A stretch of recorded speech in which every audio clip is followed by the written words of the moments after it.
Welcome, JD. We're good. Okay. Thank you so much for coming. My name is Feary. I'm the artistic director at Gertrude. It is a great pleasure to have with us today Cindy Huang. I'd like to acknowledge that we're gathering on Wurundjeri land and pay my respect to elders, past and present. This is a very informal conversation, very intimate conversation, in fact.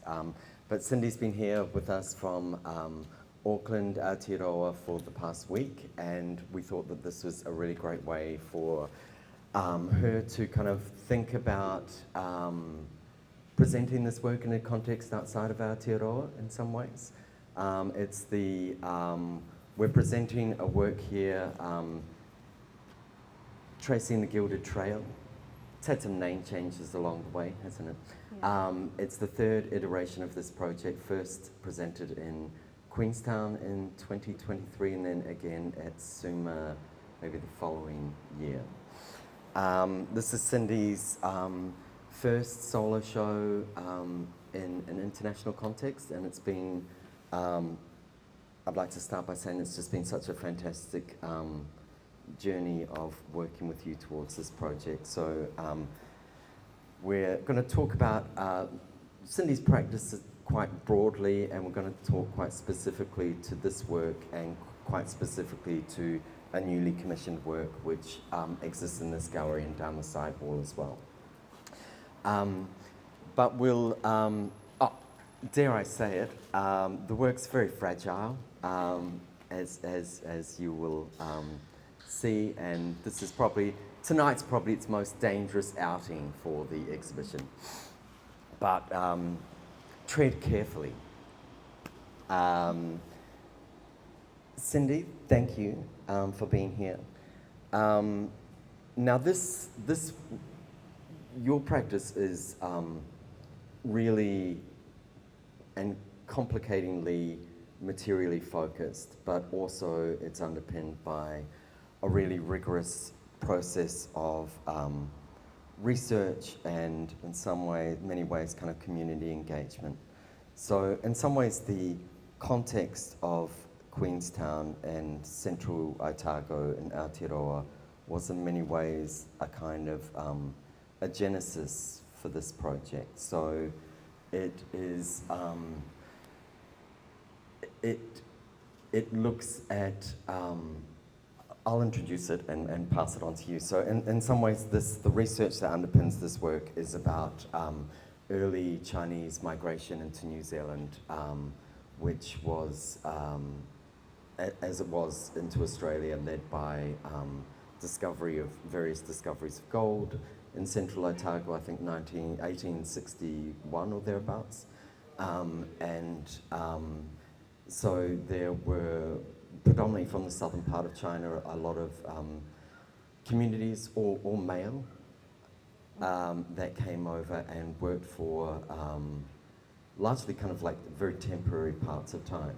And in some ways this work is about looking at these kind of not sort of forgotten and not untold, but not high on the surface stories of early migration by non-English people into New Zealand. And you were focused on, I guess, trying to kind of bring these stories more to the fore through a flower that is largely considered to be introduced by early Chinese settlers and has remained as a wild-growing flower in parts of New Zealand as well. Do you want to, maybe as a place to start with that, do you want to talk about your processes of research into this part of Central Otago, South Island, New Zealand? Yeah. Kia ora everybody, thank you for coming. You can take this one if you like. Okay. Cool. So this work was commissioned by Te Akameta in Queenstown, and for this work it sort of started off as me wanting to explore a horizontal way of understanding histories. In Aotearoa New Zealand, the way that we treat history is quite linear and is focused predominantly around colonization and our relationship with that.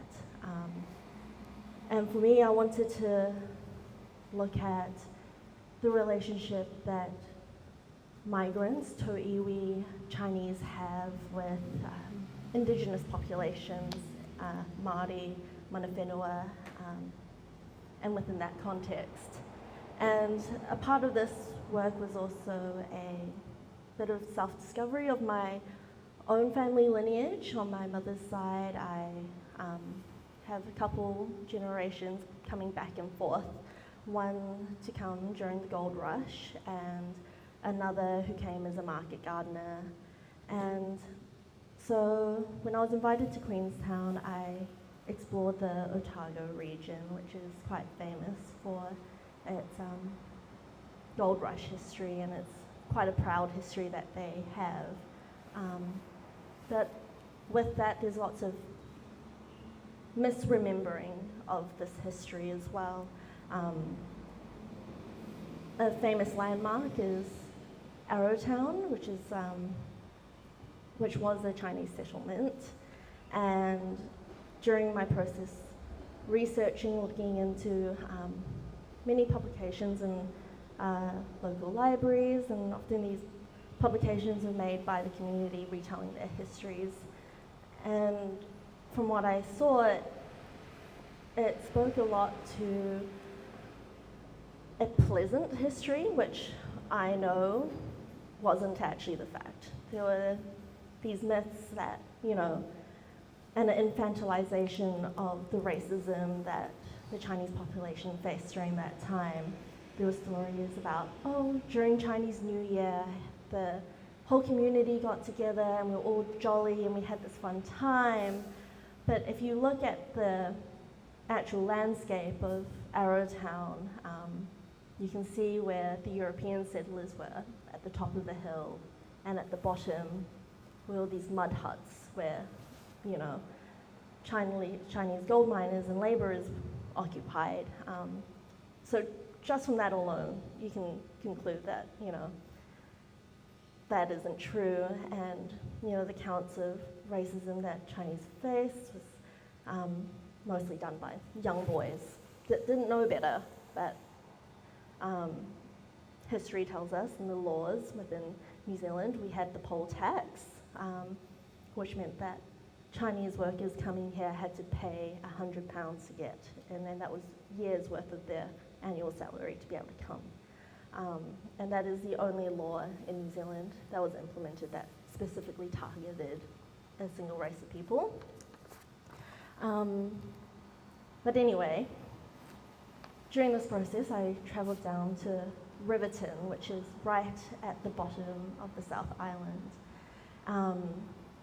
And while I was there, I spoke to this lovely woman who was a weaver, and she was telling me how all of these lilies grow wild in the forest. And this forest is now dockland and farmland, and at the time used to be the largest Chinese settlement at the time in the southern hemisphere. And it was supposedly brought by them, this lily, and her sort of hypothesis of this is that they must have missed home, so they brought something beautiful. But I considered this a little bit further, and it really stuck with me, thinking, why would they want to bring this plant? There has to be more than a reason that it was pretty, that they wanted it. So I continued on my journey, speaking to community members, and I met this kaumātua who was a Māori elder, and he was telling me that there was this act that was put through, the Tohunga Suppression Act, and this act pretty much meant that Māori were barred from practicing their own traditional forms of medicine. So what ended up happening was a lot of Māori actually went towards Chinese health practitioners and trade and barter for medicine. And that was sort of the moment where it all started clicking for me. I started thinking about my mother's pantry and how she has lily bulbs in it. And it's an ingredient often used in broth and soup, and back in the day, and to some extent now, food and medicine goes hand in hand. So yeah, that's sort of my whole theory around and the interweavings of history and stories and personal narratives around the lily itself. Yeah. Did you want to, obviously this work is, its fragility is kind of evident. These are, porcelain, hand-painted, around 1,000 pieces. I can see obviously the understand the kind of significance of the lily, but do you want to maybe speak to the kind of, I guess the kind of funerary kind of atmosphere of the flowers kind of in a state of decay and kind of strewn across the gallery floor or across the floor? Yeah, so when I was considering the lily itself, I wasn't really thinking too much about what it meant symbolically in a Chinese sort of way. I was sort of thinking of it within the context of Aotearoa. Often lilies are used as, a memorial flower. It's used in funerals, but it's also something that blooms during Christmas time, and shortly after Christmas is Lunar New Year, and another thing with the lilies is that, they're all white, and within Chinese thinking, white is a color associated with grief. So it's a form that lends itself to many different sort of social contexts. Yeah. Yeah. A quick, this is something that's kind of come up in the conversation that I've had. I was also brought up in the South Island of Aotearoa, and had always thought that there was kind of Chinese populations in New Zealand since that time on a kind of like permanent basis, an evolving basis, and different waves of migration that would follow. And you mentioned the poll tax around that as well, and you also mentioned when we were talking about this yesterday that it was only males were the only labour forces, and I should add that they kind of weren't indentured labour forces. They were kind of free agent labourers coming to New Zealand to discover at the opportunity of prosperity. But do you want to give a bit more of a rounded sense of what that kind of what that pattern of migration looked like from a kind of like a temporary perspective? And obviously you've got you've been able to trace some of on your maternal line, your ancestors coming to New Zealand and being part of that. But if Chinese were not like so much as kind of new settlers in that context, can you talk about, like, from your research, what kind of like waves of evolution that had? So when European settlers first came to Aotearoa, they shortly Chinese workers, labourers, followed suit, and it also included Indian labourers as well. But these sort of histories aren't super acknowledged in our education system. Again, it just revolves around our relationship with Western colonisation. And so the histories of Chinese travelling within Aotearoa first started with the gold rush from the 1800s, and then many of the labourers actually had to return home, either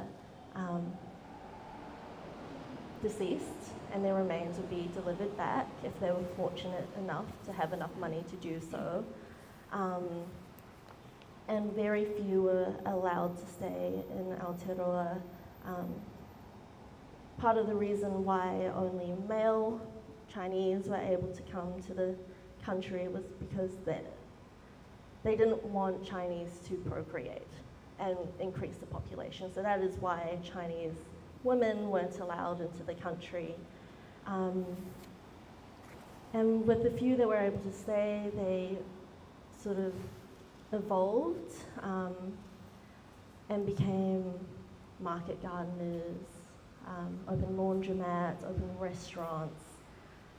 And it wasn't until around the 90s when there was the next wave of Chinese migration, because before that, some men would marry off, Chinese women would be brought here to be married off somewhere around the 60s, and then in the 90s it was when, you know, my family sort of immigrated in a more permanent way. And then most of them are from southern China, so 90s beforehand, mostly southern Chinese, and now in the 2000 onwards, you'll see a more general migration of all sorts of Chinese from different areas, from Singapore, Malaysia, Hong Kong, yeah. I'll note also that it's Waitangi Day today, a day of significance, but also a high degree of contentiousness around the kind of interpretation of the treaty and its kind of manifestation across different languages. But maybe that is also a good point, a good place to think about, in New Zealand, which has a bicultural position, so Māori and Pākehā, which is anybody that's not Māori. Can you, like in a kind of like a contemporary sense, like in the culture today, like how do you feel that kind of like the newer migrant communities kind of fit in within that kind of Pākehā framework in relation to Māori? So there tends to be this misunderstanding that bicultural means Pākehā, but meaning white settler, and Māori, the indigenous population of Aotearoa. And for a lot of migrant communities, they don't really consider themselves within that framework. Anything revolving around Tiriti, they sort of consider it as that's a white person problem with Māori. Doesn't have much to do with me. But under Tiriti, it is practically a founding document of Aotearoa, and it sort of gave the legal rights for people to migrate to Aotearoa under the crown, the queen, or the king now. So a lot of the work that I do is looking at, earlier histories of tauiwi, which means a migrant of colour, kind of, and their relationship with Māori, so it sort of gives a place for them to understand, you are also here, we have been here for a while, we also have responsibilities to uphold Te o Waitangi, and also understanding that, our histories coincide, and there have been moments of community building and moments of solidarity with one another, because, the reason why there were a lot of Chinese and Māori community and relationships back in the day was because of racism, essentially. They were sort of put on a similar level, and there was also a lot of cultural similarities felt, especially around relationship with family, community, and food. And at the similar time, Britain tried to colonize China. However, China was able to maintain land, culture, and language, and these were the mechanisms that settler colonialism was trying to eradicate in Aotearoa. So there was a very active effort to actually dissuade people from engaging with one another, and you'd see a lot of propaganda in old newspapers and media clippings talking about the evilness of Chinese and how Māori should not engage with them, especially Māori women, especially in the market gardens. You know, it was sort of portrayed that Māori men are here to take advantage of Māori women and they should stay away. And there were efforts to try actually outlaw romantic entanglements between Māori and Chinese, but it never went through fully. But yeah.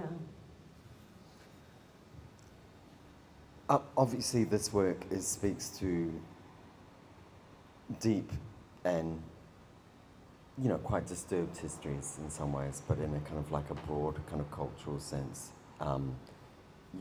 This landings, this broader project, also gave rise to a new work and a new set of research, which, you know, if we think about this work as having some relation to your maternal line, this work, which is around this corner and down this wall, speaks to, you know, maybe a much more kind of closer familial ties, and speaks to your, maybe directly both your relationship with your father, but also your family's relationship to the gifts of the waters of New Zealand. Do you want to, I know many people might not have seen this work yet, but do you want to give them a bit of a sense of this work? So this new work is behind me, behind this wall. It's a series of tiles, and within tiles are embedded power shells, and within the glaze I've included various types of crustaceans, from paua, the abalone, crayfish, mussels, oysters, storm clams, and oysters, and gooey duck. And all of these shells were obtained. So one of the very few places that you can get fresh seafood in the whole town.